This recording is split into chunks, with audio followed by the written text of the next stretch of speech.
Hello guys, this is Dad of Julaga TV and welcome back again to our Facebook page and YouTube channel. And for today's video ay nandito na naman tayo guys sa ating work at ang kita nyo naman ang unang ginipitan natin ay buzz cut at may natirang pangpalong dun sa harap niya. At bagay naman kay kuya, yan kitang kita nyo naman guys, naka-smile pa siya. Ayun, satin pa is customer na naman ng mga kajulaga natin. Then eto rin guys, ayan buzz cut natin and ano lang yung gilid ni boss, faded lang. Kita nyo naman bumaga yung ano ni boss. Then napakabait din yan, katulad din natin yan si boss. Bali Christian Moore naging nga rin pala yan si boss. Nakakwentuhan ko kanina. Then eto rin yung pamangkin ni Chong, yung nasa likod. Then nagpagupit sila kanina kaya lang hindi niya naihuli niya pala yung isa. Then eto rin, ayan, ganyan lang yung ginawa natin, faded lang natin guys. Then ang bilis lang natin gumupit, iba-iba yung gupit natin, meron bulky, merong hindi naman, merong plain, kung ano lang may gupit natin. Ayan, eto buzz cut na naman guys, kita nyo naman yung gupit natin dyan. Ayun, bagay na bagay kay kuya yung buzz cut. Then ganyan lang daw yung gusto niya, talagang pang YouTube yan. Kita nyo naman mga gupit natin, binaskat na natin. Ayun ang tunay na basket guys, talagang puting puti, naka wall pa yan. Wall baka naman mga isang ano lang dyan, yung mga ano natin dyan pang professional na ganyan lang ano bang kapa. Ayun then faded din yung sa tropa natin. Kita nyo naman, ang babait yan, napaka-generous yan. Bali ano nga pala yan guys, Huwebes ko nga pala ginupitan niya, mga sobrang dami na yan kasi nga mag-solo ko lang din, kaya bilisan ko lang din. Nakita nyo naman naka-pass forward.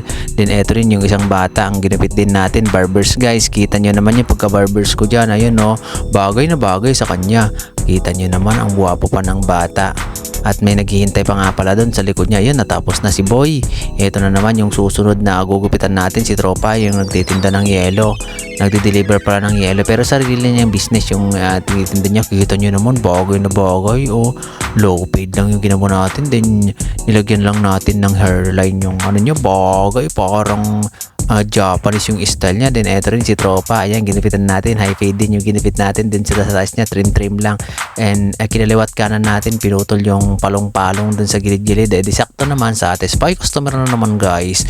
Ayan, eto na naman yung pang customer natin, si kuya, napakabait din pala to. Bali tiga Bulinaw, Pangasinan nga pala to si kuya, pero matagal na rin dito sa Maynila yan. Nandito na nga yung mga anak niya and mga nakatapos na din. Ayan, kakwentuhan ko yan kanina, paborito akong barber niyan, kahit kailan ko lang nagupitan yan, hinahanap-hanap ako talaga niyan. Then eto rin si Boy, taper fade yung ginawa natin. Then messy hair lang yung taas niya, kita nyo naman guys. Ayan, tsaka yung mga nagpa-practice pa lang dyan ng mga barbero guys, tip ko lang sa inyo, huwag kayong magsawang maggupit. Ayan, tuloy-tuloy lang yung paggugupit nyo para gumaling kayo. Ako nga rin, hindi pa nga rin ako magaling, kaya lang gupit lang din ako ng gupit. Kung may maganda yung may gupit ko ngayon, di maganda. Kung medyo hindi naman maganda, pasensya na. Yan, kita nyo naman guys, taper fade na naman yan. Din ito yung bata, ang cute.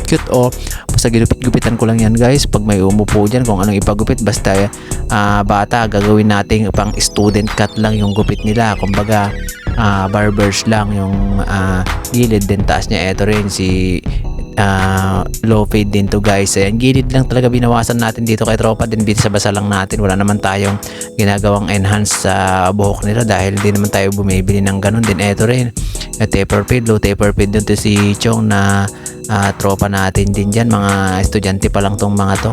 Ayun, kita mo naman ayan, talagang bagay na bagay sa kanya. Then ayan, tapos na, ginulo-gulo niya rin kahit sinuklay ko. Then eto rin si kuya, si Chong, susunod nga pala siya. Ganyan din yung ginapit natin sa kanya, bali low fade nga pala yan. Then yung taas niya, texture lang natin. Then ginawa nating Dora yung harap niya, tapos trim natin, din hindi na naging Dora. Yung ganun lang naman, tapos na naman, satisfied customer na naman yung mga kajulagan natin. Then eto din si boss, ayan, kita nyo naman talagang win on side natin. Then ginuhitan natin konti sa taas niya, kaya lang puti yung gilid niya, kita nyo naman. Din sabi ko, kukulayan mo lang yan boss para mas maganda. Sabi niya, yun, binigyan niya ako ng 100, hindi niya nakinuha yung suklay. Salamat boss. Ayan, eto naman yung susunod na ano natin. Tagal ko na rin hindi nagupitan to kasi busy sa work. Bali call center nga rin pala to.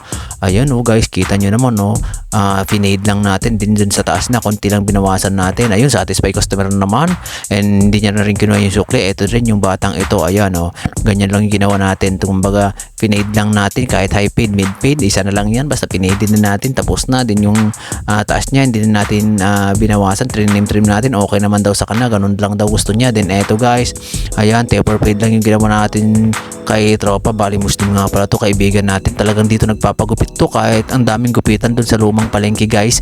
Kitang kita nyo naman saka sa bago. Dito pa rin yan. Kumbaga mga katropa niya rin yung isang mga gupit na ginugupitan natin din. Eto rin si Chong, ayan, galing pang emission yan sa TIP Cubao pa yan. Si Chong dito nagpapagupit talaga yan. Ayun, kita mo na, pilisan ko lang talaga yan para matapos na. Gabi na rin kasi dyan mga guys. Ayan, eto naman, si boss, ayan, susunod naman. Talagang ganyan lang natin. Kakwentuhan ko nga pala yan. Nagpagupit sila ng trim lang. Di-trim ko lang, barbers ko lang. Tapos binawasan ko na. Di satisfied customer. Tumawa na naman si boss. Ayun, thank you boss. Dahil nagtiwala ka sa akin kahit binibilisan ko magupit. Eto naman si Chong, talagang nagpapagupit daw din siya sa akin. Pangalawang pagupitan niya, hinahanap-hanap niya ako kasi may video daw. Ayun, talagang binibilis-bilisan ko daw. Gusto niya namang magpagupit kahit mabilis di ganyan ginawa natin. Satisfied na naman customer. Then eto na naman si Chong, mali ano nga pala to, sa Pure Gold pa lang di-deliver to. Ang pinagupit niya taper pwede na gustuhan niya. Ganyan na lang daw gupit niya sa susunod. Then yun, nasa taas niya lang guys. Ayan, binawas-bawasan lang natin konti.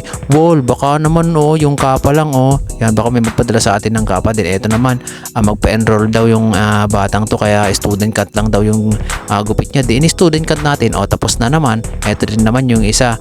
Ayun, trim lang daw sabi niya. Di trim naman natin. Di tapos na naman. Then eto naman natin yung susunod na ginupitan natin. Ano bang ginupit natin dyan? Di feed yung baba.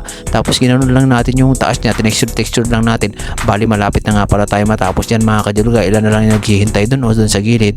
Ito ginanon lang natin sa kanya. Pinedid lang. And then eto pa yung batang to. Ayun ganyan lang yung gupit na. Hanggang dito na nga lang guys yung paggugupit natin. Maraming salamat sa panonood. Sana marami pa tayong magawang mabuti. God bless us all.